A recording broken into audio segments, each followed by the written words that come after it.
दोस्तों, तुलसी का रहस्य एक अद्भुत कथा है जो आपको जीवन को बदल सकती है। क्या आप कभी सोचा है कि मृत्यु से पहले तुलसी का पत्ता मुंह में रखने की परंपरा क्यों है और तुलसी का पत्ता मुंह में क्यों डाला जाता है? क्या तुलसी केवल एक पौधा है या इसके पीछे कोई दिव्य शक्ति है? इस कथा के माध्यम से हम जानेंगे कि तुलसी माता के जन्म का रहस्य और राक्षस जलंधर का अंत, भगवान विष्णु और तुलसी माता का विवाह जिसने पूरे ब्रह्म को चौंका दिया था। इस कहानी में मिलेगा आपको रोमांचक और एक ऐसे ज्ञान जो आपको जीवन बदल सकता है। तो वीडियो को अंत तक देखें क्योंकि अंत में छुपा एक ऐसे रहस्य जो हर भक्त को जान लेना चाहिए। तो दोस्तों, आइए इस कहानी का विस्तार से जानते हैं, तो वीडियो में बने रहिएगा। दोस्तों, एक बार की बात है, नारद मुनि अपनी बीना बजाते हुए बैकुंठ धाम में भगवान विष्णु के दर्शन के लिए पहुँचे।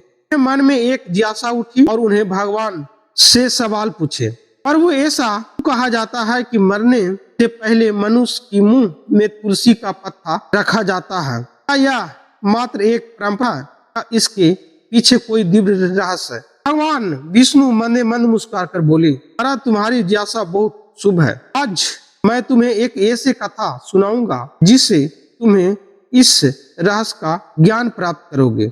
यह कथा केवल एक लोकप्रिय नहीं है बल्कि स्वयं धर्म और मोक्ष मार्ग को प्रकाशित करने वाली कथा है। नारद मुनि और अधिक उत्साह हो गए कि आंखों में चमक आ गई और वे ध्यान मगन होकर भगवान विष्णु की कथा सुनने लगे। बहुत समय पहले की बात है, कुशल देश में एक राजा हुआ करता था। राजा सुधर्मा, वे बहुत शक्तिशाली और न्यायप्रिय और धर्म राजा था, लेकिन उनके जीवन में एक दोष, वे अपने अहंकार में कभी किसी की शक्ति को महत्व नहीं देता था। एक दिन जब वे शिकार पर गया तो उन्हें गलती से एक साधु का अपमान कर दिया।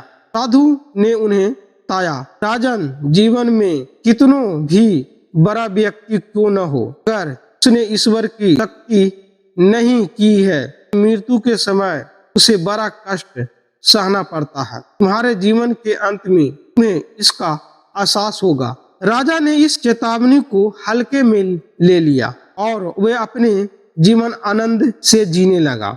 समय बीतता गया और राजा विदा हो गया। जब मृत्यु के समय आया तो उन्हें देखा कि उनके सामने भयानक यमदूत खड़ा है। वे काले, क्रोध और भावुक थे। राजा का पूरे शरीर कांपने लगा।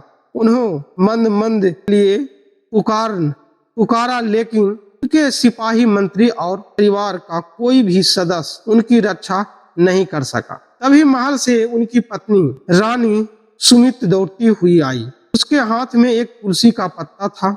उन्हें वे पत्ता को राजा के मुंह में रख दिया। जैसे ही तुलसी का पत्ता उसके मुंह में गया, यमदूत पीछे हट गया। वहां अचानक प्रकाश फैल गई। उसमें भगवान विष्णु के दिव्य प्रकट हो गए। राजा सुधर्म आचार्य से बोले, हे प्रभु, ये कैसा चमत्कार हुआ? राजन, जीवन भर किए गए पापों के कारण तुम्हें यमलोक जाना पड़ता है, लेकिन अंतिम क्षण में तुलसी का पत्ता तुम्हारे मुंह में रख दिया गया। तुलसी मेरे चरणों की परम प्रिय है। जो मनुष्य मृत्यु के समय तुलसी का सेवन करता है उसे यमदूत भी छू नहीं सकता है, उसे सीधे वैकुंठ प्राप्त होता है। राजा सुदर्शन की आंखों में आंसू, वे भगवान का स्मरण किया और अपने जीवन की भूलों के लिए क्षमा मांगी।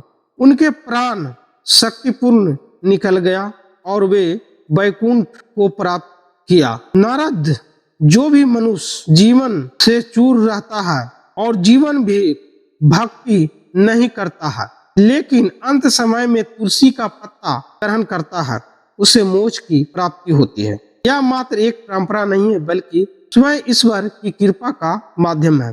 नारद जी ने श्रद्धा से भगवान प्रणाम किया और बोले, प्रभु, ये कथा इतनी दिव्य है कि जो भी इसे सुनेगा वे जीवन भर तुलसी को अपने घर में अवश्य रखेगा और आपकी शक्ति में लीन रहेगा। भगवान विष्णु मुस्कुराकर और नारद जी को गाते हुए स्वर्लोक की ओर चले गए। दोस्तों, हमें जाना कि मृत्यु के समय तुलसी का पत्ता मुंह में रखने से यमदूत भी पीछे हट जाता है और जीव वैकुंठ प्राप्त करता है। भगवान विष्णु ने नारद जी को बताया कि तुलसी केवल एक पौधा नहीं बल्कि उनकी परंपरा आध्यात्मिक है, लेकिन यह रहस्य अभी भी अधूरा है। आखिर तुलसी माता कौन है और वे इतनी पूजनीय क्यों है? आइए, सदु के समय की बात है। एक महान असुर था जलाधर। वे परम बलशाली था और उसकी शक्ति का कारण थी उनकी पत्नी विद्या। विद्या अत्यंत पवित्र स्त्री थी। उनकी तपस्या के कारण ही जलंधर अजय था।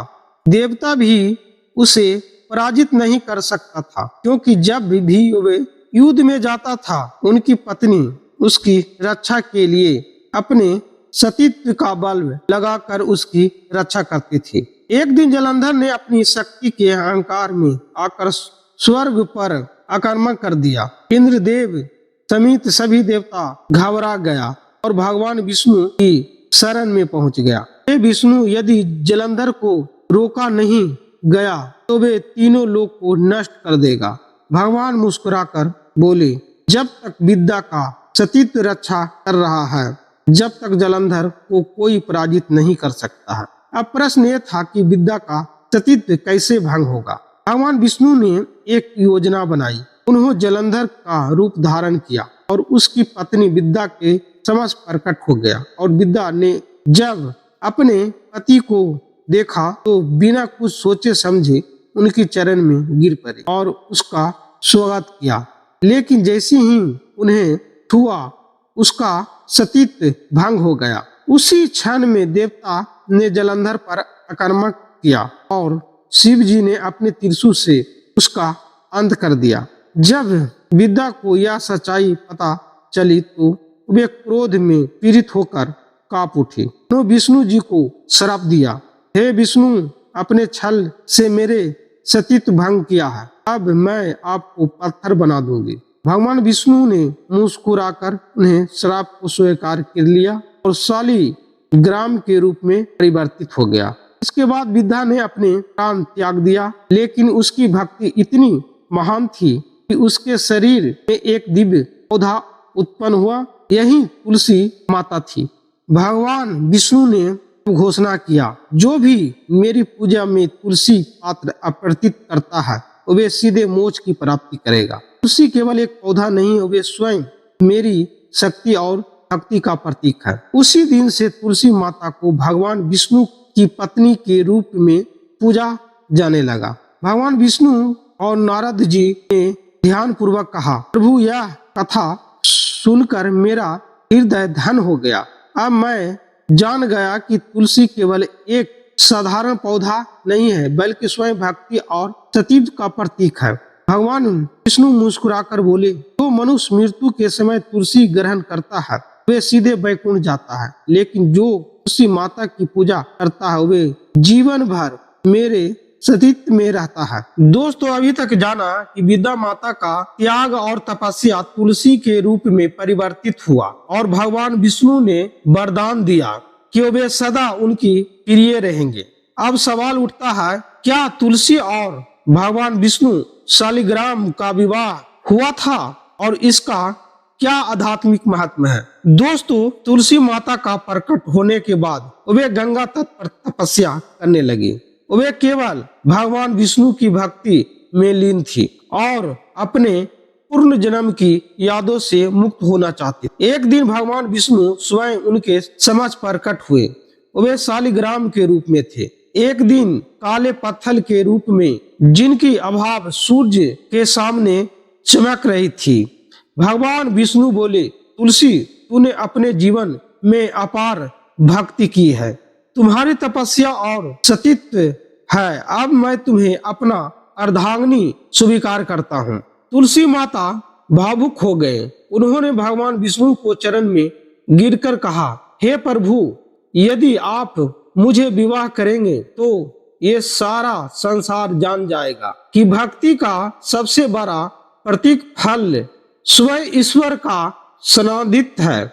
भगवान विष्णु ने पसंद होकर वरदान दिया, तुम्हारा विवाह मुझसे होगा और जो भी मेरे साथ तुम्हारी पूजा करेगा वह जीवन और मृत्यु के बंधन से मुक्त होगा। भगवान विष्णु और तुलसी माता का विवाह का संचार तीनों लोक में फैला दिया गया। देवता, ऋषि मुनि और गंधर्व इसी अलौकिक विवाह के साक्षी बनने आए। ब्रह्मा जी पुरोहित बने, शिव जी साक्षी बने और लक्ष्मी माता का कन्यादान किया और समस्त देवताओं ने तुलसी माता को आशीर्वाद दिया। तुलसी का शालिग्राम का ये विवाह इस ब्रह्म का सबसे पहला और दिव्य विवाह था। तभी भगवान विष्णु ने घोषणा किया कि अब से जो भी मेरे साथ तुलसी माता का विवाह करेगा वह पापों से मुक्त होगा और उसे मोक्ष की प्राप्ति होगी। इसीलिए आज भी कार्तिक माह की एकादशी को तुलसी विवाह का आयोजन किया जाता है। भगवान विष्णु ने कथा समाप्त की तो नारद मुनि आनंद से झूम उठे। उन्होंने कहा, प्रभु ये कथा इतनी दिव्य है, जो भी इसी कथा को सुनेगा उसका जीवन धन हो जाएगा। अब मैं सभी लोकों में जाकर इसका प्रचार करूंगी ताकि हर भक्त इस रहस्य को जान सके। भगवान विष्णु मुस्कुराकर बोले, नारद, जो भी मनुष्य मेरे साथ तुलसी माता का विवाह का उत्सव मनाएगा उसकी समस्त इच्छा पूर्ण होगी और वे अंत में मुझे ही प्राप्त करेगा। तो दोस्तों, तुलसी केवल एक पौधा नहीं है बल्कि भक्ति और निष्ठा का प्रतीक है। मृत्यु के समय तुलसी ग्रहण करने से जीवन को मोक्ष प्राप्ति होता है और तुलसी शालिग्राम का विवाह भक्ति और ईश्वर से मिलन का प्रतीक है। जो भी तुलसी विवाह मनाएगा वे कभी भी विपत्ति से ग्रस्त नहीं होगा। तो दोस्तों, ये कथा आपको कैसा लगा? वीडियो पसंद आए तो वीडियो को लाइक कीजिए और चैनल को सब्सक्राइब कीजिए और इस वीडियो को ज्यादा से ज्यादा शेयर कीजिए। धन्यवाद।